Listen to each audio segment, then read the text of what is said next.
नवरात्रोत्सव माँ दुर्गादेवीच्या नावारूपानं समर्पित असलेला हा सण 9 दिवसांसाठी असतो. 9 दिवसांच्या या काळामध्ये देवीची विधिवत पूजा आणि व्रत केले जातं. नवरात्रीच्या पहिल्याच दिवशी आपण करतो ती म्हणजे घटस्थापना. घटस्थापनेच्या विधीचं नवरात्रात विशेष महत्त्व आहे. अनेक जण आपल्या घरामध्ये कुलदेवीचे घट बसवतात. प्रत्येकाची पद्धत आणि परंपरा ही वेगवेगळी असली तरी घटस्थापनेची शास्त्रोक्त आणि पारंपरिक पूजाविधी ही जवळपास सारखीच येते. यंदा ही नवरात्री 22 सप्टेंबरपासून सुरू होत आहे. त्यामुळे नवरात्रीच्या पहिल्याच दिवशी घटस्थापना देखील करण्यात येईल. अनेकांना घटस्थापनेची योग्य पद्धत माहीत नसते. त्यामुळे आपल्या आजच्या या व्हिडिओमधून तुम्हाला घटस्थापनेचा पारंपरिक विधी मी तुम्हाला सविस्तर सांगणार आहे. त्यामुळे आपला हा व्हिडिओ शेवटपर्यंत नक्की बघा आणि सबस्क्राईब केलं नसेल तर आपल्या चॅनेलला सबस्क्राईब देखील करून घ्या. घटस्थापना करत असताना सर्वात अगोदर त्याचा मुहूर्त जाणून घेणं देखील तितकंच महत्त्वाचं आहे.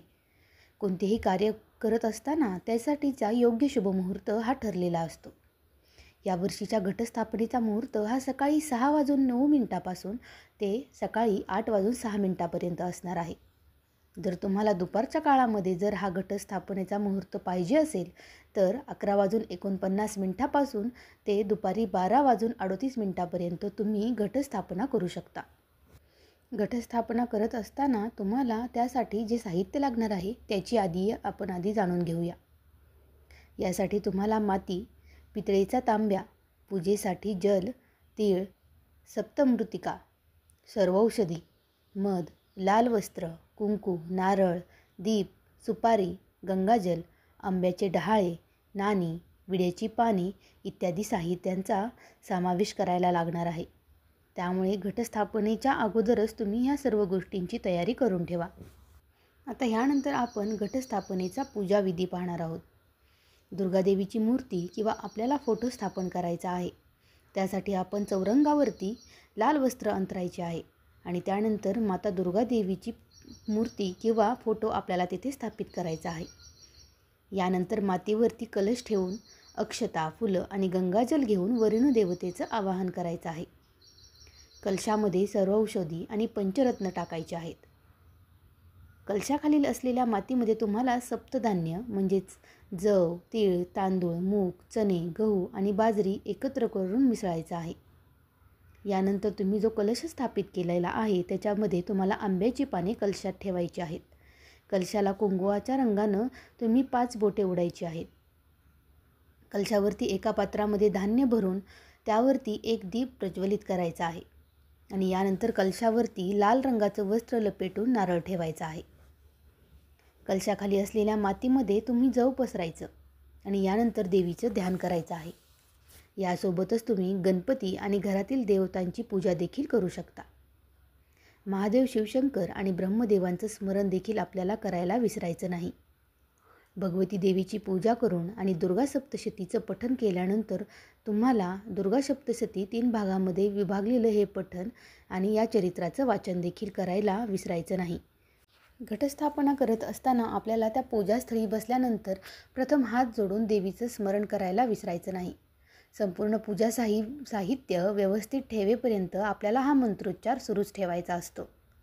ओम अपवित्रः पवित्रो वा सर्वावस्थां गतोऽपि वा यस्मरेत् पुंडरीकाक्षं स बाह्याभ्यंतरशुची असा मंत्र म्हणायचा आहे. आणि हा मंत्र म्हणून तुम्ही दर्भाने कलशामधील पाण्याने आधी स्वतःवरती व नंतर पूजा साहित्यावरती प्रोक्षण करायचं. उजव्या हातावरती अक्षता, फुलं, जल, विडा, नाणी आणि सुपारी घेऊन नवरात्राच्या दुर्गापूजनाचा संकल्प घ्यायचा. यानंतर शारदीय नवरात्रोत्सव संकल्प मंत्र देखील तुम्हाला मी पुढील प्रमाणे सांगत आहे.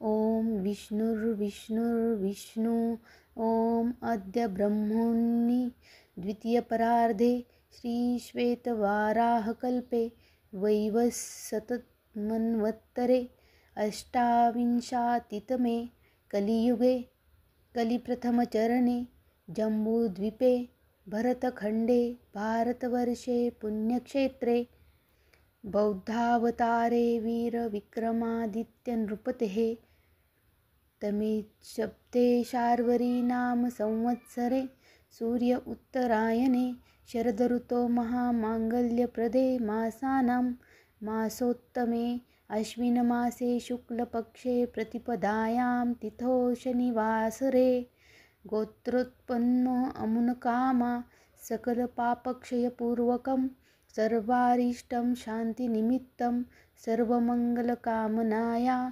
श्रुतिस्मृत्यो फलप्राप्त्यर्थं मनस्पित कार्यसिद्धयर्थं श्रीदुर्गापूजनं च महं करिष्ये। तत्पूर्वागुन्तेन निर्विघ्नतापूर्वक कार्यसिद्धयर्थ यथा मिलितोपचारे गणपतिपूजनं करिष्ये। यथोपलब्धपूजनसामग्रीभिः कार्यसिद्धयर्थ कलशाधिष्ठितदेवतासहित शारदीयनवरात्र श्रीदुर्गापूजनमहं करिष्ये या मंत्राचा तुम्ही जप करू शकता। आता यानंतर तुम्ही 7 प्रकारचे धान्य जे आपण मातीमध्ये टाकलेले आहे त्यावरती थोडीशी माती पुन्हा एकदा मिसळून सगळं एकत्र करून घ्यायचं। त्याच्यावरती आपल्याला घटाचं मडकं ठेवायचं आहे आणि त्या मटक्यामध्ये 5 किंवा 7 पानं ठेवायची आहेत। त्या मडक्याच्या बाजूला धागा बांधून घ्यायचा आहे आणि मग आपल्या 9 पानांची 9 फुलांची माळ तयार करायची आहे। अशी ती 9 दिवस फुलांची माळ तयार करून आपल्याला वेगवेगळ्या फुलांची माळ 9 दिवस बांधायची आहे। जी माळ आपण बांधणार आहोत ती माळ आपल्याला घटांमध्ये सोडायची आहे आणि अशा पद्धतीनं 9 दिवस 9 माळा तयार करायच्या आहेत आणि त्या घटामध्ये सोडायच्या आहेत। घटामध्ये आपल्याला सुपारी आणि हळकुंड देखील टाकायचा आहे।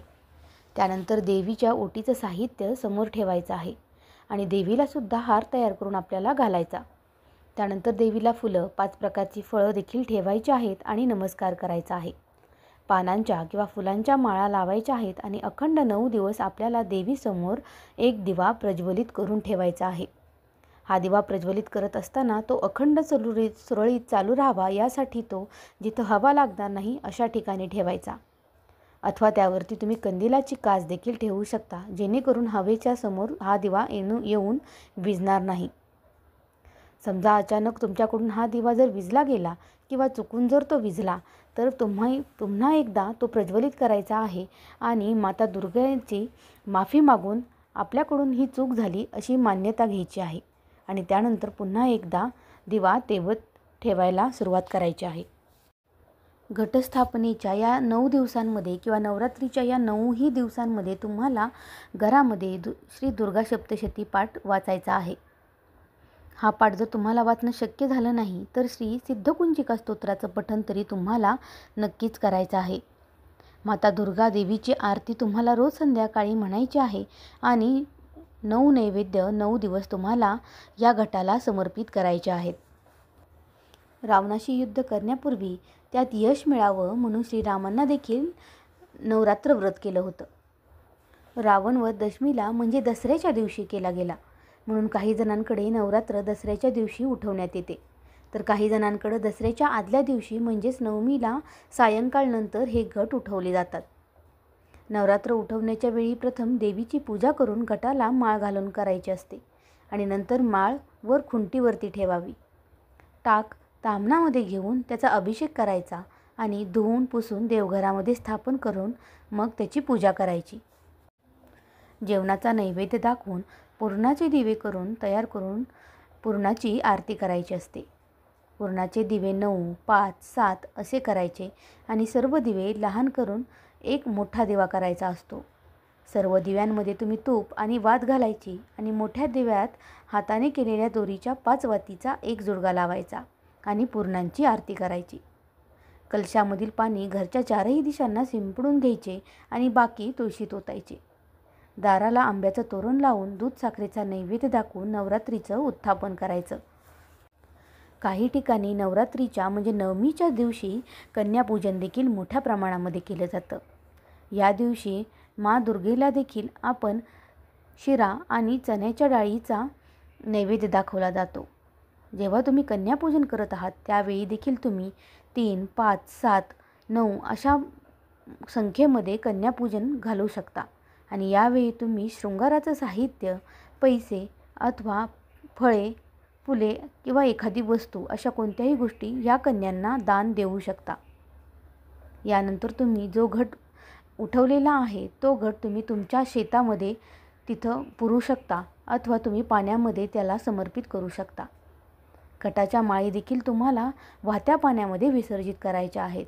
यासोबतच जे काही निर्माल्य बनलेलं आहे ते देखील तुम्ही वाहत्या पाण्यामध्ये सोडून देऊ शकता. घटावरती जो तुम्ही कलश ठेवलेला आहे तो तुम्ही गोडाच्या नैवेद्यामध्ये नंतर वापरू शकता.